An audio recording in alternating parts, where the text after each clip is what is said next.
Assalamualaikum warahmatullahi wabarakatuh. Shalom, Om Swastiastu, Namo Buddhaya, salam kebajikan bagi kita semua. Yang terhormat, Bapak Dr. Handes Muhammad Sobarudin MA, selaku dosen pengampu mata kuliah Sistem Informasi Manajemen Pendidikan. Pada kesempatan kali ini, kami dari kelompok 7 akan mempresentasikan hasil materi kami dengan judul Sistem Informasi Manajemen Pendidikan. Selanjutnya, izinkan saya untuk membawakan satu pantun. Hari Minggu berjalan santai menuju pusat kota Kediri. Sebelum presentasi ini dimulai, izinkan saya untuk memperkenalkan diri. Perkenalkan, saya Ridho Rizky Fadilah, selaku ketua kelompok dari kelompok 7. Lalu juga ada rekan saya, Ella Michelle Brinadi, dan juga Nur Khofifah. Baik, yang pertama, apa itu sistem? Teman-teman semua dapat dilihat pada gambar, sistem ini dapat kita ibaratkan sebagai suatu rantai. Mengapa? Karena dapat kita lihat, rantai merupakan suatu kesatuan komponen. Begitu juga dengan sistem. Sistem merupakan suatu seperangkat unsur yang saling berkaitan satu sama lain dan tentunya juga saling mempengaruhi untuk mencapai suatu tujuan yang telah ada. Baik, selanjutnya terdapat jenis-jenis sistem. Secara umum, terdapat dua jenis sistem. Yang pertama ialah open loop system atau sistem terbuka. Open loop system ini merupakan bentuk skema yang paling sederhana karena skema ini tidak memiliki sasaran maupun pengendalian mekanis. Oleh sebab itu, bentuk skema ini juga sering disebut sebagai sistem non-umpan balik. Namun karena kesederhanaannya, hasil yang dikeluarkan dari bentuk sistem ini bersifat cepat, namun terkadang hasilnya masih kurang optimal. Baik, yang kedua ialah closed loop system atau sistem loop tertutup. Berbeda dengan sistem loop terbuka, sistem loop tertutup ini jauh lebih kompleks. Karena sistem loop tertutup memiliki sasaran, pengendalian mekanis, dan juga umpan balik. Oleh sebab itu, secara otomatis hasil yang diinginkan akan sesuai dengan apa yang kita inginkan. Karena memiliki umpan balik juga, sistem loop tertutup akan menghasilkan sinyal kesalahan jika sewaktu-waktu terdapat output yang kita tidak inginkan.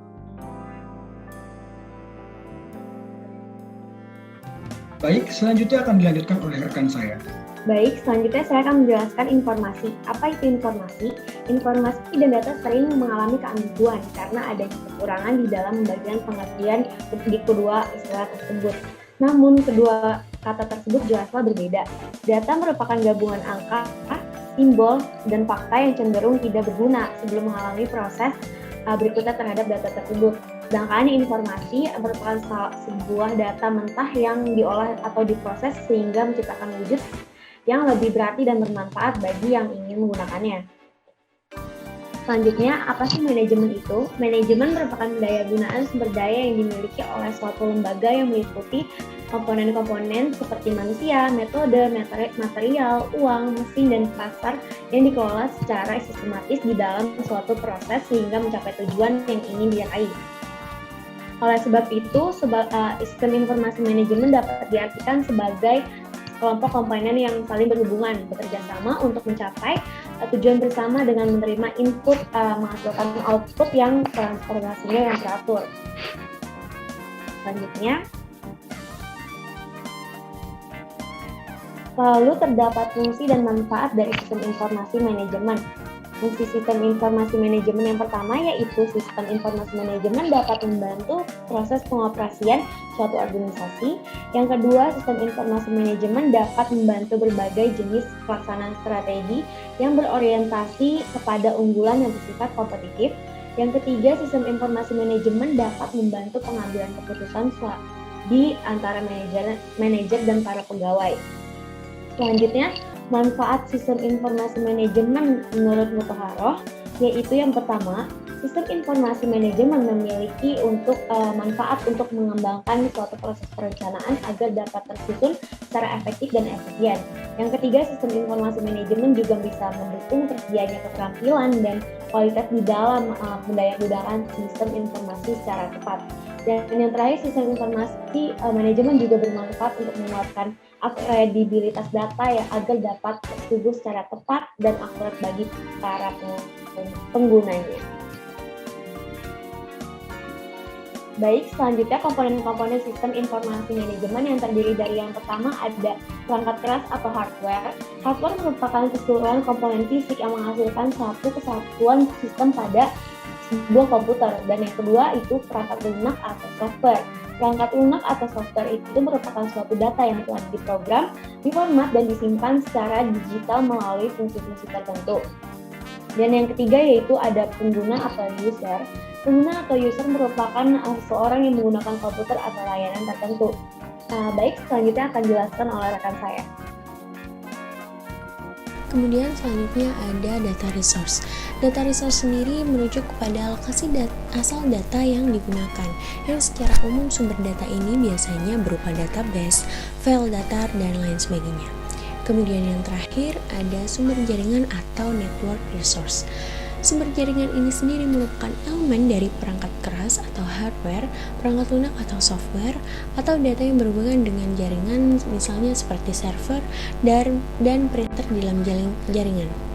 Sumber jaringan ini sendiri diartikan sebagai suatu yang mengacu pada bentuk data, informasi, dan perangkat keras yang dapat diakses melalui sekelompok komputer melalui penggunaan koneksi yang bersamaan. Baik, data ialah proses pengelolaan data melalui sistem informasi manajemen. Yang pertama ialah pengumpulan data. Agar dapat membentuk suatu informasi yang berkualitas, maka diperlukan juga masukan data yang berkualitas. Pengumpulan data ini bertujuan untuk menghimpun data-data yang ada agar dapat diproses agar bisa memperoleh suatu informasi yang lebih bermanfaat. Selanjutnya, pengolahan data. Pengolahan data ini merupakan suatu aktivitas pikiran yang dibantu dengan suatu peralatan melalui sederet tahapan-tahapan perumusan agar data yang ada dapat menjadi lebih tersusun, berbentuk, dan isinya tentu menjadi lebih bermanfaat. Dan yang terakhir ialah penyimpanan data. Data-data yang sudah diolah, pada proses ini akan diarsipkan. Hal ini bertujuan agar data-data tersebut dapat terlindung dari hal-hal yang tidak diinginkan seperti kerusakan. Selanjutnya yaitu penjelasan dari Sistem Informasi Manajemen Pendidikan atau yang lebih dikenal dengan SIMDIK. Pada umumnya SIMDIK merupakan suatu informasi yang digunakan untuk keperluan manajemen lembaga pendidikan.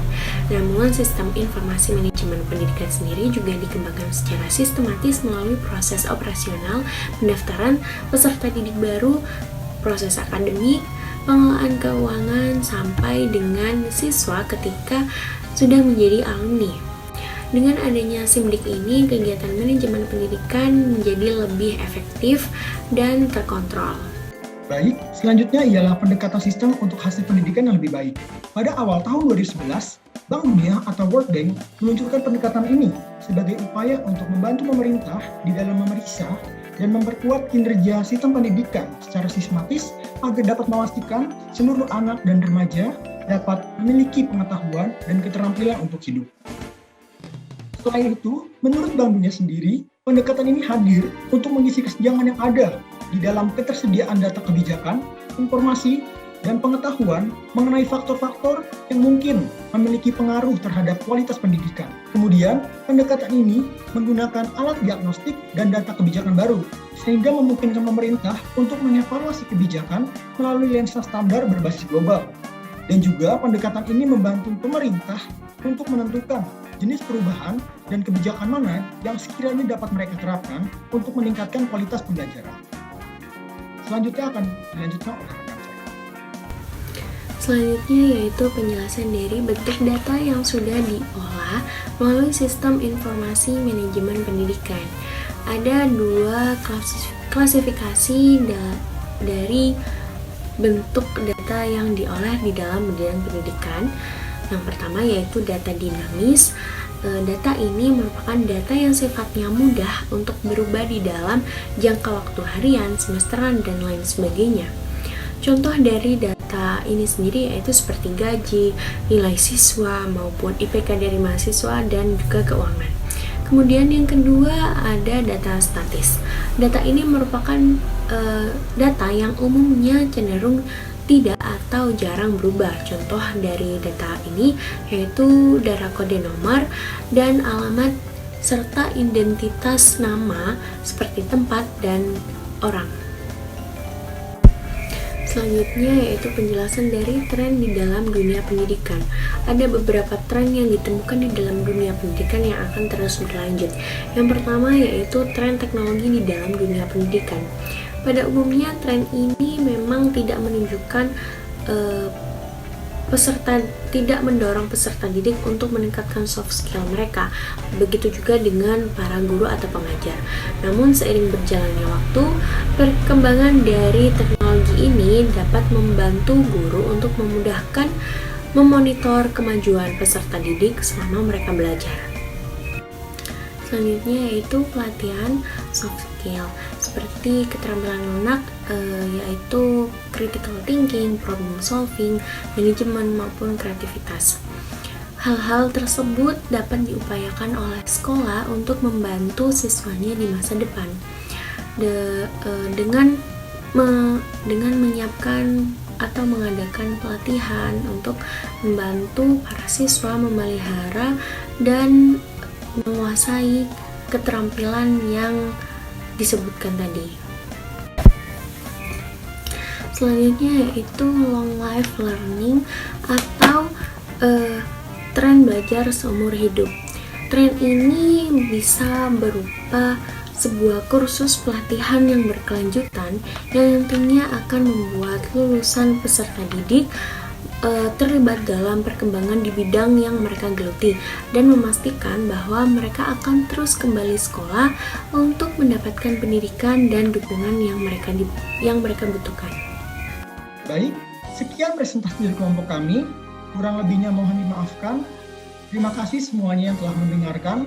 Kami harap apa yang telah kami sampaikan dapat bermanfaat bagi kalian semua. Wassalamualaikum warahmatullahi wabarakatuh.